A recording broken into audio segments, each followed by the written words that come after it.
ये है दुनिया का सबसे बड़ा स्पिरिचुअल मेला जो हमेशा से लोगों के बीच आकर्षण का कारण बना रहा है। आपने ऐसे तो कई सारे मेलों के बारे में सुना और देखा होगा, कई सारों में तो आप शामिल भी हुए होंगे, पर क्या आपने कभी इतने भव्य मेले का एक्सपीरियंस किया है? अब आप में से कुछ लोग जिन्हें इसके बारे में नहीं पता वो सोच रहे होंगे कि मैंने इसे भव्य क्यों कहा, जिसका रीजन जानने के बाद डेफिनेटली आप भी इस मेले को भव्य कहने पे मजबूर हो जाएंगे और अपने आप को इस वीडियो को अपने फ्रेंड्स एंड फैमिली को शेयर करने से रोक नहीं पाएंगे। एक्चुअली ये है कुंभ का मेला जो इंडिया के सिर्फ 4 ही जगहों में लगता है। प्रयागराज के त्रिवेणी संगम पर, जहाँ गंगा, यमुना और पौराणिक दृश्य सरस्वती का संगम होता है, जिसमें 2 नदियाँ यमुना और गंगा तो दिखाई पड़ती हैं पर सरस्वती नहीं।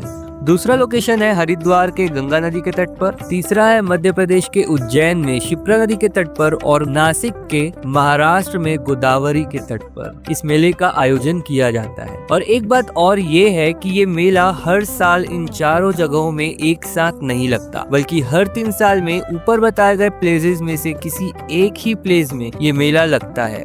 मतलब किसी भी एक प्लेस को अगर सेलेक्ट करें तो 12 साल में सिर्फ एक ही बार उस प्लेस में कुंभ का मेला लगेगा। फॉर एग्जाम्पल मान लीजिए अगर 2025 में प्रयागराज में कुंभ मेला हो रहा है तो इसके बाद प्रयागराज में अगला कुंभ मेला 2037 में होगा, एग्जैक्ट आफ्टर 12 इयर्स। और उस बीच बाकी स्थानों में ये कुछ ऐसा होगा कि सबके बीच में 3-3 साल का गैप होगा। लाइक 2028 में हरिद्वार में, 2031 में नासिक में और 2034 में उज्जैन में। सो इन शॉर्ट कुंभ मेला 4 पवित्र स्थानों पर बारी बारी से आयोजित होता है, या ये कहें कि एक ही जगह पर कुंभ मेला हर 12 साल में एक बार आता है। और पूरे भारत में हर 3 साल में एक प्लेस पर कुंभ मेला जरूर होता है, जो कि जनरली 45 to 48 डेज का होता है। और इस मेले में हर बार लोग करोड़ों के तादाद में शामिल होते हैं। और 2013 में तो पार्टिसिपेटेड श्रद्धालुओं के नंबर ने वर्ल्ड रिकॉर्ड बनाया, क्योंकि 2013 के कुंभ मेले में एक ही दिन में 3 करोड़ लोग शामिल हुए। और अगर 48 डेज का हिसाब लगाए तो 12 to 13 करोड़ लोगों ने इस मेले में पार्टिसिपेट किया था। पर ये रिकॉर्ड भी टूटा 4 Feb of 2019 में। और मानो एक ही दिन में जैसे जन सैलाब आ गया हो 5 करोड़ लोगों की भीड़ के साथ। पर इस बार होने वाला 13 Jan 2025 का महाकुंभ मेला प्रयागराज का सबसे बड़ा और मोस्ट इम्पोर्टेंट कुंभ मेला होने वाला है, क्योंकि ये है महाकुंभ जो आता है पूरे 144 ईयर्स के बाद, but according to celestial alignment. ऐसा नहीं है कि महाकुंभ 144 ईयर्स के बाद आ रहा है, ये तो हर 12 साल में आता ही है। बट जो सेलेस्टियल बॉडीज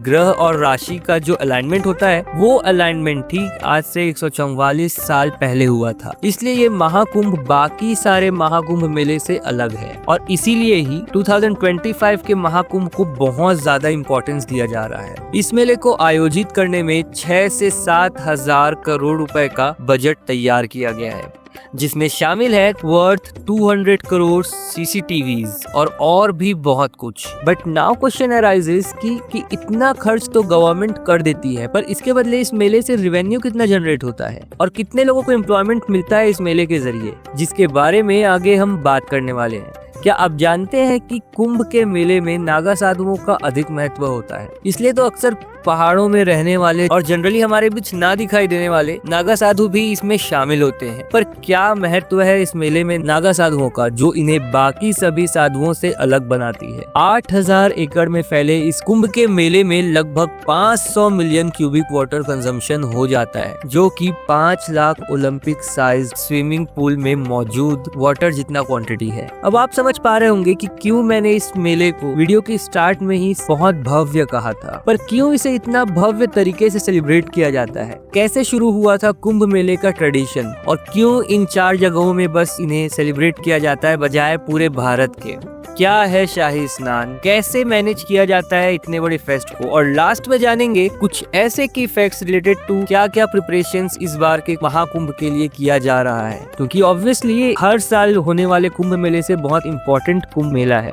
6000 करोड़ के लागत में क्या क्या खास किया जाएगा इस मेले में, और इतना खर्च करने के बाद इससे रेवेन्यू कितना जनरेट होता है, फिगर जानकर आप पक्का हैरान होने वाले हैं। तो दोस्तों ट्रस्ट मी, आज के वीडियो में बहुत ज्यादा मजा आने वाला है। Let's dive into the spirituality of Kumbh ka Mela and explore the biggest side of Indian culture with Factomaniac.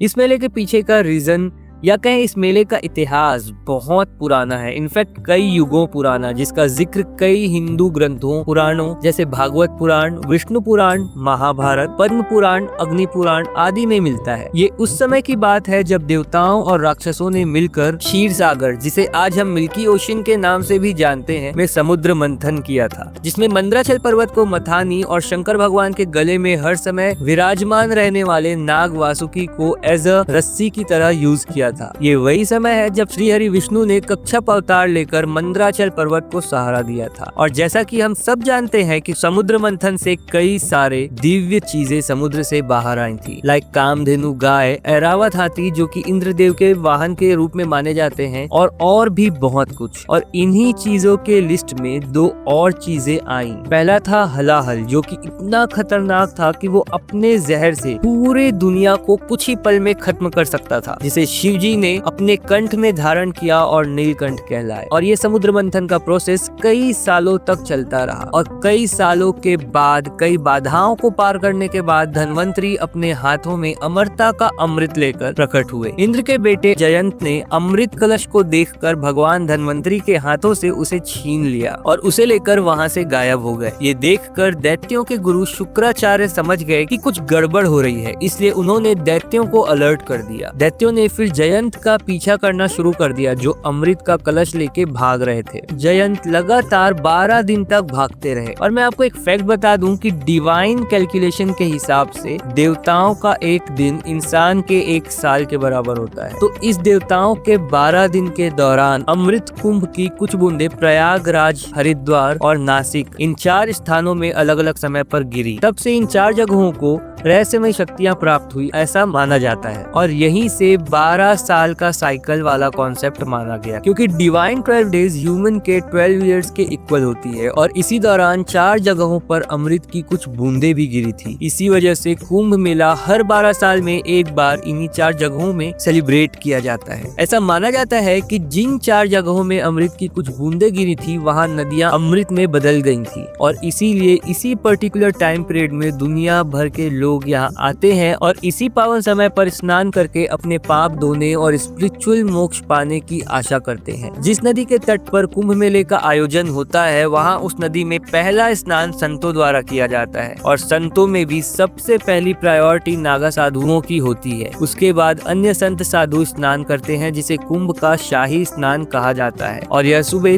3 बजे से शुरू होता है। संतों के शाही स्नान के बाद ही आम लोगों को पवित्र नदी में स्नान करने की अनुमति मिलती है। पर अब सवाल आता है कि नागा साधुओं को ही कुंभ मेले में सबसे ज्यादा महत्व क्यों दिया जाता है? तो इसका जवाब है क्योंकि वे त्याग, तपस्या और भारतीय आध्यात्मिक परंपरा के प्रतीक माने जाते हैं। ये साधु सांसारिक चीजों को छोड़कर कठिन जीवन जीते हैं और भगवान शिव के परम भक्त होते हैं, जिन्हें संन्यास और तपस्या का देवता माना जाता है। इसी वजह से नागा साधुओं का कुंभ मेले में खास स्थान है। इस परंपरा की शुरुआत आदि शंकराचार्य ने की थी, जिन्होंने नागा साधुओं को हिंदू धर्म की रक्षा और प्रचार के लिए संगठित किया। प्राचीन समय में इन साधुओं ने मंदिरों और धर्म की रक्षा के लिए लड़ाई भी लड़ी थी, जिससे उन्हें और सम्मान मिला। नागा साधुओं का शाही स्नान कुंभ मेले की शुरुआत का सबसे महत्वपूर्ण हिस्सा है। यह मेले को खास बनाता है और त्याग और मोक्ष का संदेश पूरे समाज में फैलाता है। अब हम जानेंगे इस कुंभ मेले के की फैक्ट्स के बारे में, जो आपको जरूर हैरान कर देने वाले हैं। Fact number 1,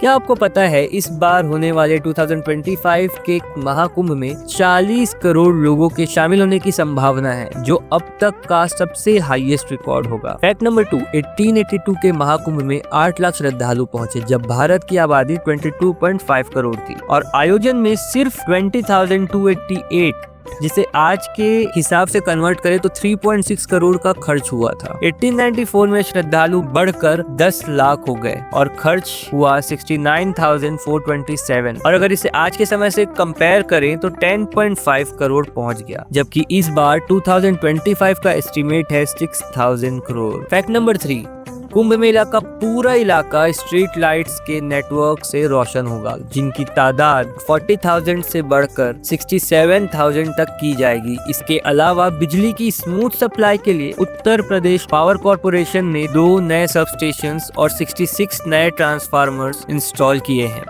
fact number 4, Kumbh Mela के लिए यूपी जल निगम ने 200 से ज्यादा वाटर एटीएम्स और 85 वाटर बूथ्स 1249 किलोमीटर की पाइपलाइन बनाई है। ये पुरानी पाइपलाइन और 10 वाटर बूथ से काफी ज्यादा है ताकि सबको पानी मिल सके बिना किसी दिक्कत के। फैक्ट नंबर 5, इस बार कुंभ मेले में 1.5 लाख टॉयलेट्स बनाए जा रहे हैं ताकि सफाई का ध्यान रखा जा सके, और इन टॉयलेट्स को साफ रखने के लिए 10,000 क्लीनिंग स्टाफ भी लगाए जाएंगे। फैक्ट नंबर 6, 2024 से ही कुंभ मेले के लिए 3 लाख से ज्यादा पौधे लगाए जा रहे थे ताकि कुंभ मेले के दौरान एक ग्रीन कुंभ बनाया जा सके। फैक्ट नंबर 7, एक न्यूज रिपोर्ट के आर्टिकल के अकॉर्डिंग 2013 के महाकुंभ ने 12,000 करोड़ का रेवेन्यू जनरेट किया था, जिसमें एयरपोर्ट्स और होटल की इंफ्रास्ट्रक्चर एक्सपेंशन भी शामिल थी। उस वक्त कुंभ मेला का टोटल एक्सपेंडिचर लगभग 1200 करोड़ रुपीस था। वहीं 2019 के कुंभ मेले ने 1,20,000 करोड़ रुपए का रेवेन्यू जनरेट किया, जबकि इस साल का टोटल एक्सपेंस 4,200 करोड़ था। इस बार महाकुंभ 2025 के रेवेन्यू पोटेंशियल के एस्टिमेट्स अलग अलग हैं, जिसमें एक्सपर्ट्स का कहना है कि ये 1.5 लाख करोड़ से 2 लाख करोड़ के बीच हो सकता है। फैक्ट नंबर 8, कुंभ मेला से हर बार लाखों लोगों को रोजगार मिलता है। जैसे 2019 के कुंभ मेले में इससे जुड़ी इकोनॉमिक एक्टिविटीज के थ्रू लगभग 6 लाख से ज्यादा वर्कर्स को रोजगार मिला था। इनमें construction, hospitality, transport, cleaning and security जैसे काफी सेक्टर्स शामिल होते हैं। तो दोस्तों, आपने जाना कि कुंभ मेला न सिर्फ एक धार्मिक उत्सव है बल्कि एक बड़ा इकोनॉमिक इवेंट है। हर 12 साल में होने वाले महाकुंभ जो इस बार 2025 में होने वाला है, ये मेला हमारे लिए एक बार फिर से नए रिकॉर्ड्स और नए अपॉर्चुनिटीज लाने वाला है। जहां एक तरफ लोग अपने पाप धोने और मोक्ष को प्राप्त करने के लिए आते हैं, वहीं दूसरी तरफ से इवेंट से लाखों लोगों को रोजगार मिलता है और एक बड़ा रेवेन्यू भी जनरेट होता है। आपका इस पे क्या थॉट है, कमेंट सेक्शन में कमेंट करके जरूर बताना। और अगर आपको ये वीडियो अच्छा लगा हो तो इसे अपने दोस्तों के साथ शेयर जरूर करें ताकि वो भी इस महान मेले और उसकी इतिहास को समझ सके। चलिए अब हम आपको कहते हैं अलविदा। इसी के साथ स्टे क्यूरियस, स्टे कनेक्टेड। मिलते हैं हमारे नेक्स्ट वीडियो में।